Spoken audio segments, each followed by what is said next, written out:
Salut! Te invit să particip la primul festival de film scurt, Alba 2008. Deci fii atent care fac.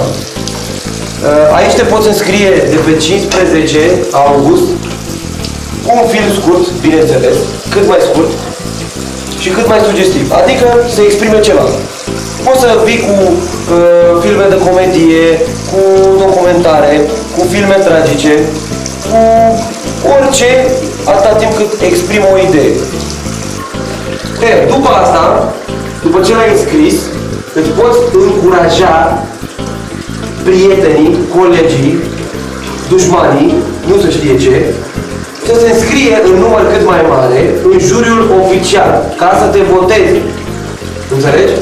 Ai la dispoziție doar 75 de zile să convingi cât mai multă lume că filmul tău merită văzut și merită să câștige. Crede-mă, merită să câștige. Pentru că premiile sunt mari și sunt în bani. Bani mulți. Așa că nu va trebui să mai speli vase ca să câștigi bani. Asta e, ce să fac, dacă nu m-a făcut mama regizor. Adu-mă vasele alea!